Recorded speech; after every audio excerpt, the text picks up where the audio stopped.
Hello my viewers and welcome back to my channel. If you're new here, then don't forget to hit the subscribe button, give this video a thumbs up by tapping on the like button, and be part of the conversation by sharing your thoughts in the comment section down below. Now in this video, we're taking a look at a Canadian man's controversial analysis of Kamala Harris's marketing strategy, which has sparked outrage, with many accusing him of bias and assumptions despite his claims of an objective analysis. Now with a master's degree in business, he attempts to break down Kamala Harris's campaign tactics, calling her approach a house of cards doomed to collapse. But his critics argue that his evidence is anecdotal and influenced by his own emotional and racial biases.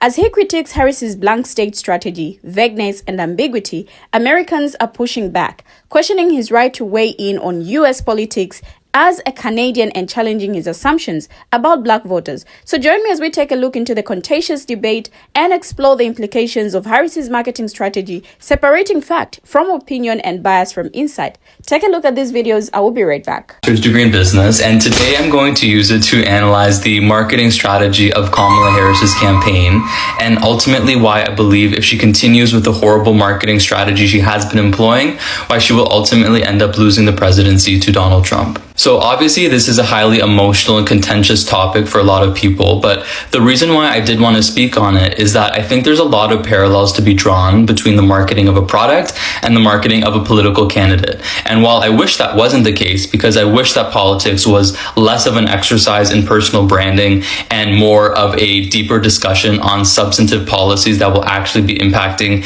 the everyday lives of human beings, that just simply is not the case. And although I'm not American, I am Canadian. Your elections have consequences for the entire world, so I think anybody that wants to put their 2 cents in is allowed to. So based on my objective analysis, I believe that Kamala Harris's campaign is built upon very flawed marketing strategy that is very heavily relying on superficial social media engagement, identity politics, and a highly crafted and tightly controlled public image of her persona that is so far removed from the reality of who she is and so socially and media engineered to the point that it is essentially a house of cards that is doomed to collapse. So the first marketing strategy that Kamala Harris is employing, and we are all collectively experiencing it whether we realize it or not, is the blank slate strategy. This is essentially where she is being intentionally vague and ambiguous in the language that she uses and the way that she appears publicly in order to take advantage of the psychological phenomenon of projection. Because if you are extremely vague and generic and say some of the right words without specifically committing to policies or being very clear about what your values are, human beings will simply project onto you what they want to see. Progressives will see her as extremely progressive and forward thinking.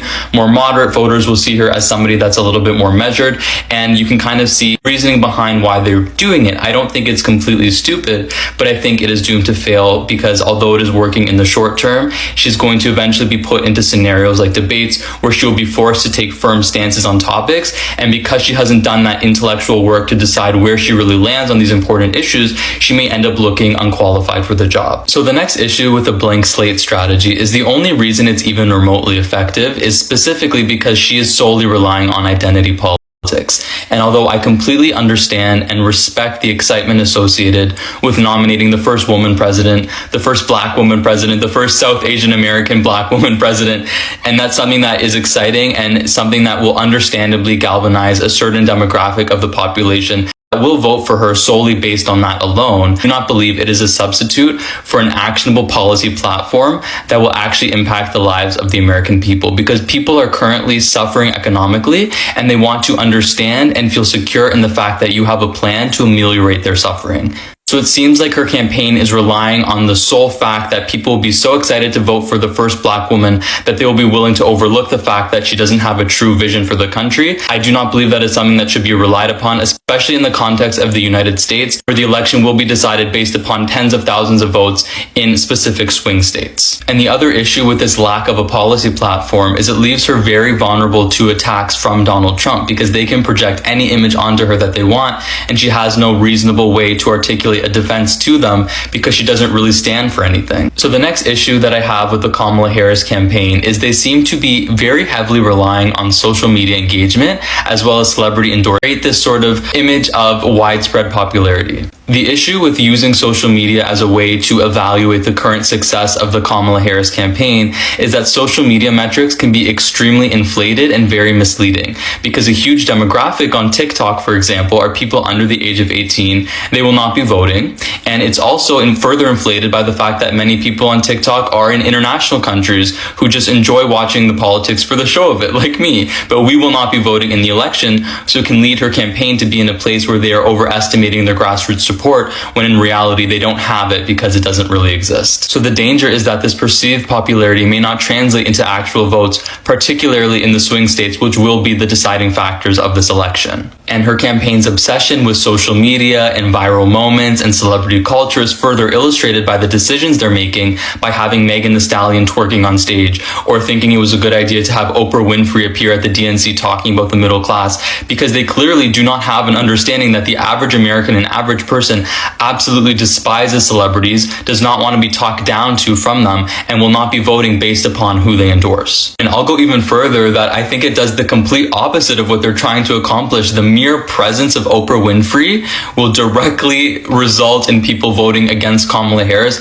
because of how much people despise celebrity culture and despise billionaires like Oprah Winfrey and everything that she stands for. And if I was to summarize the core problem with the personal brand of Kamala Harris, and something that I think will continue to bubble underneath the surface of her campaign until it inevitably explodes, it is an authenticity issue. And the perfect example of this is the glaring contradiction of the fact that Kamala Harris is using TikTok as a way to influence young people to vote for her, to make it appear like she cares about their issues and that she hears them, when in reality she is part of the administration that introduced legislation to ban the app, which is the most insane violation of freedom of speech I have seen in my entire lifetime. And if she does become president in November, come January, the app is set to be taken away from the App Store forever. They literally banned the app because of lobbying from Mark Zuckerberg, because instead of spending money on his own app improving Instagram, he would rather take out his competitor altogether. And because we have a completely corrupt government,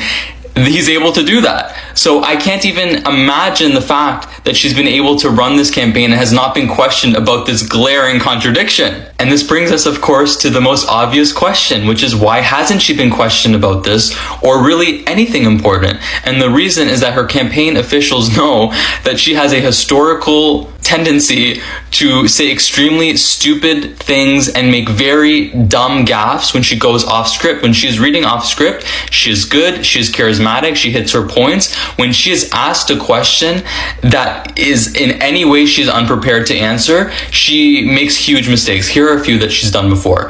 At one point, she said three times in three separate videos that 220 million Americans died from COVID.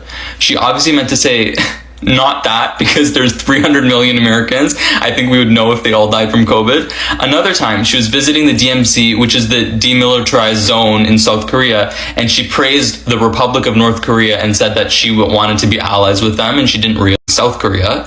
And then she obviously says word salads a lot, where we don't understand the context of all in which she lives and where she came before her pretend to be. One of my favorite quotes from her, she said, "It is time for us to do what we have been doing, and that time is every day. Every day it is time." And this is just the reality. She is not good speaking off the cuff. She knows it, and her campaign knows it. If you need further proof, let's watch how she answered a very simple question on inflation. And also, what else are you going to do to fix this problem with inflation? All right, thank you. Well, let's start with this. Prices have gone up, and families and individuals are dealing with the realities of that bread costs more, that gas costs more. And we have to understand what that means. That's about the cost of living going up.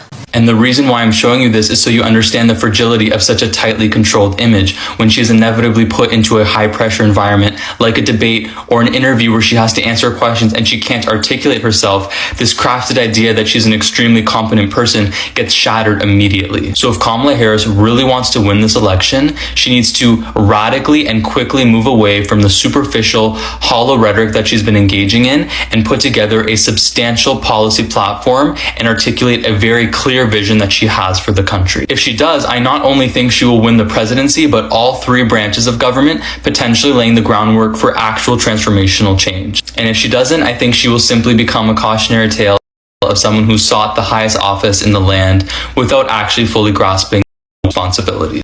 To sit down for some press interviews because it's making her look very entitled that she received them, not getting one vote, and won't even talk to the American people directly when Donald Trump is American and Canadian. Then mind your business. Mind your maple syrup slurping business. You guys have literally free healthcare. Why are you worrying about what we doing?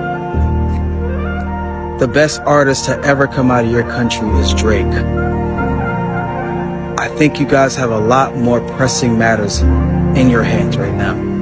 Part of why I was so annoyed by this video yesterday is because he uses the phrase objective analysis when he talks about his terrible opinionated video. Because objectivity implies no implicit racial, emotional biases present in the analysis. Analysis implying that he's taking data and he's analyzing it, but he doesn't do either of those things.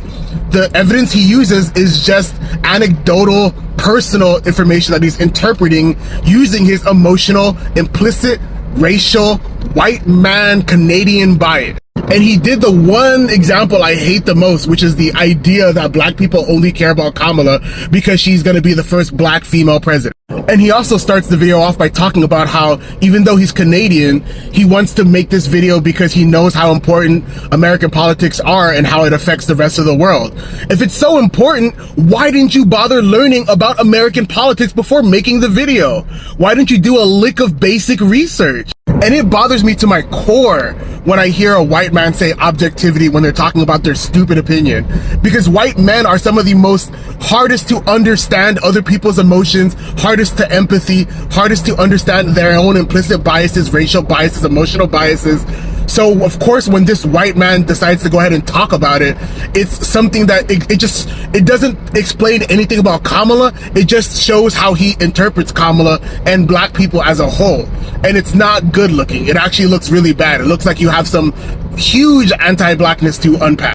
This type of arrogance is so typical in white men, and that's why it's dangerous to have white men ever at the forefront of any discussion and when it involves people of color, black people, marginalized groups in general, because white people, especially white men, have the hardest time building empathy, emotional bias deconstruction, implicit bias deconstruction, racial bias deconstruction. White men are the ones that have the most work to do, and they're always the ones that do the least while claiming the most. And I wouldn't even trust this guy's opinion even if he had a master's degree in American politics, because again, white men have the hardest time deconstructing, and they have the hardest time understanding that they have a lot of biases. And this video is a prime example of that. So I seen that Be Better video, and I want Canadians to be quiet for the rest of the year. To say this about the vice president, to say the sitting vice president of the United States hasn't done the intellectual work to see where she stands on policy is crazy. You got one more take before I think you racist. Be Better, what is this? Be Better not only misrepresented Kamala Harris in her campaign, but he's also acting like an stink all the way from Canada. But I get it, criticizing a black woman right now is easy engagement. Let's not pretend that Canada isn't the henchman of many of America's problematic policies. And you guys are following us down the housing crisis pipeline as well. Not to mention, isn't this your prime minister in brownface? And I understand a lot of foreigners have the opinion of the presidential election here in the United States. But that doesn't change the fact that you stripped Kamala Harris of her humanity the first chance you got. We get it, America is the empire, but don't try to act like Canada doesn't have skeletons of its own. Canada's doing exactly what America is doing when it comes to subjugating its marginalized communities. Last I checked, you guys were still leading the race when it comes to missing Indigenous women, but you didn't take any of that into consideration when you used your platform of almost 1 million people to disparage Kamala Harris. I did notice you took the video down though. How about you use that marketing degree that you like to talk about in every video and stick to talking about influencers? We have enough problems to worry about in the States right now, and the half-baked ideas from a Canadian influencer is not one of them. I built 3 pieces of IKEA furniture, so I'm going to teach you how to build your own house. I just put some pizza rolls in the microwave, so this is how I'm going to apply to be an executive chef at a Michelin star restaurant. I have played 10 hours of a flight simulator video game, and this is how I am going to land our Boeing 747 jetliner all by myself. I watched the movie Challengers and rated it on Letterboxd, and here's my analysis as to why Serena Williams and Novak Djokovic are not actually good tennis players. I'm a software engineer, so yes, I am perfectly qualified to dig a tunnel underneath my home in a suburban area without any permits. I have a degree in psychology, so I'm so excited to go to this birthday party as a +1 and psychoanalyze everyone there, and then use it as content on my page as I'm trying to become an influencer. I have no medical training whatsoever, but I have watched a lot of TikToks, so I'm going to tell you why your gut health sucks. I play Minecraft, so here's a scientific explanation of what fracking is. I've watched every season of Grey's Anatomy, and here's step-by-step instructions on how to perform open heart surgery. Hey there, many of you have probably seen this video. Hi. I have like a 9.5 minute draft where I was like, if I were you, I would take this video down, which apparently now he has, but I still think we should talk about it. Because that video was not just a parade of ignorance about American politics, which it was. Not only was that video a fundamental misunderstanding of what it looks like to run as a pseudo-incumbent, a fundamental misunderstanding of the disconnect and the realities between a social media presence and campaigning, because those two things are not congruent and have not been the same for the entire time that Kamala Harris has been running.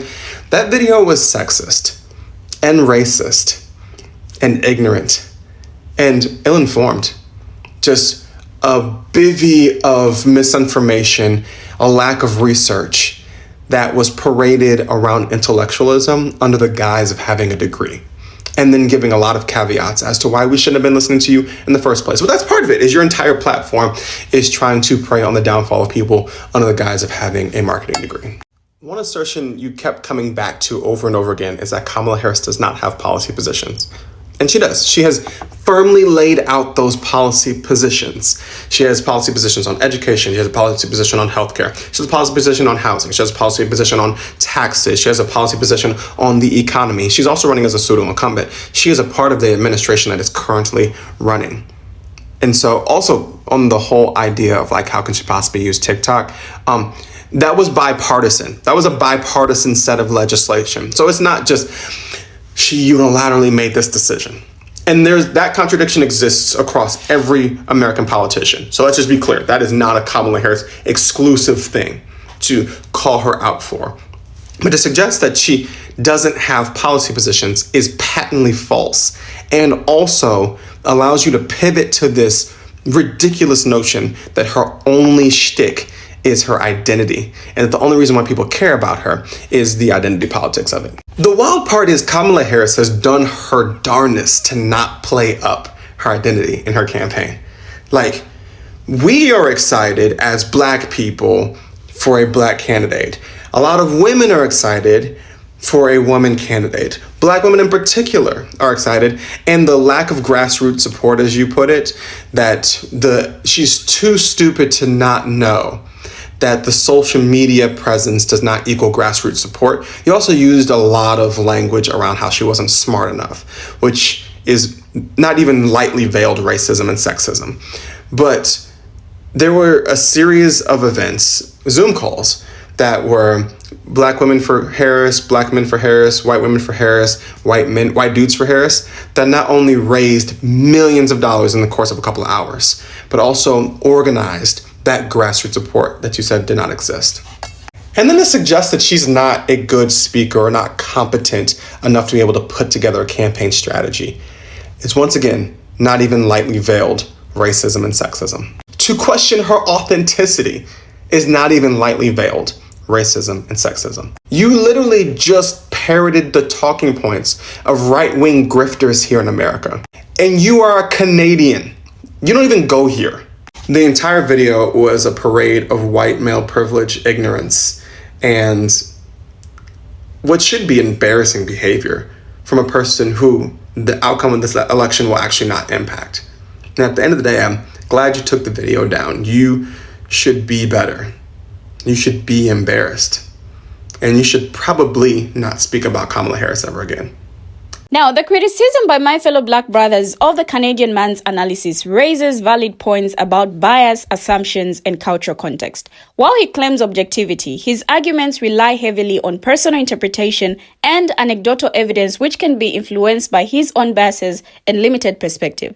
Now, his assumption that black people only support Kamala Harris because she's a black female candidate oversimplifies the complexities of political allegiance and ignores the diversity of opinions within the black community. Now, this type of thinking perpetuates stereotypes and diminishes the agency of black voters. Moreover, as a Canadian, he may not fully understand the nuances of American politics, cultural context, and historical experiences that shape political decisions. His commentary, although intended to be objective, may inadvertently reflect an outsider's perspective, lacking the depth and nuance that comes from lived experience. Now, I feel it's also important to acknowledge that international perspectives can bring valuable insights and fresh critiques to political discourse. Only if the Canadian man's analysis had been more thorough, data-driven, and aware of its own limitations, it could have contributed meaningfully to the conversation. Now, the pushback serves as a reminder to approach political analysis with humility, self-awareness, and a willingness to listen to diverse perspectives, especially when commenting on cultures and communities beyond one's own. You know, it's really amusing how so many people outside the US feel entitled to weigh in on American politics and dictate who Americans should vote for. The irony is that these commentators often lack any real understanding of the nuances behind American voting behavior and election dynamics. I feel it's easy to have an opinion when you're not directly impacted by the outcomes or immersed in the complexities of the political landscape. But ultimately, decisions about leadership are deeply rooted in the lived experiences and values of American voters, something those outside the country often overlook or misunderstand. Now, I feel these voices often come from individuals with little or no first-hand experience or understanding of the intricacies of US elections. They might critique strategies or candidates without grasping the full context of American political dynamics, which are influenced by a complex interplay of historical, social, and economic factors unique to the US. Now, the reality is that American voters navigate a political landscape shaped by their own diverse experiences and concerns. Those outside the country may miss the nuances of local issues, cultural values, and the electoral process that drive American choices. While international perspectives can provide interesting insights, they often lack the depth needed to truly understand why Americans make the decisions they do at the polls. Now, the idea that black people support Kamala Harris solely because of her race is a simplistic and inaccurate stereotype. It overlooks the diverse range of opinions within the black community regarding her candidacy. Now, just as with any group, individuals have varied perspectives based on their experiences, values, and assessments of her policies. Some black voters might support her, but that's not a universal sentiment. As one commenter pointed out, reducing support to racial identity alone ignores the complexities of political preferences and personal evaluations. People from all backgrounds, including the black community, make decisions based on a variety of factors, not just race. It's important to recognize this diversity of thought rather than making broad generalizations. Now, this month's analysis of Kamala Harris's campaign strategy contains several flawed points that overlook important nuances. For one, his claim that Harris's strategy relies too heavily on vague messaging and identity politics fails to consider the strategic balance any political campaign must strike. While he critiques her blank slate approach, he neglects to acknowledge that ambiguity can also be a deliberate strategy to appeal to a broad spectrum of voters and navigate a highly polarized political landscape. His dismissal of Harris's use of identity politics oversimplifies the role of representation in politics. Identity and experience are important factors for many voters, and they can influence how policies are perceived and supported. His analysis also lacks consideration of the context in which Harris operates, including the challenges of managing public perception and media scrutiny. Just like people are saying, his arguments seem to be based more on personal opinion and anecdotal evidence rather than a thorough examination of campaign data or broader electoral trends. Now, this approach risks missing the deeper, more complex factors that contribute to a candidate's public image and electoral prospects. We have finally come to the end of the video, but what do my viewers have to say? Share your thoughts, your contributions, your views as well on this video in the comment section, and let's have a conversation there. Thank you for always watching, and see you in my next video as I bring you another interesting video.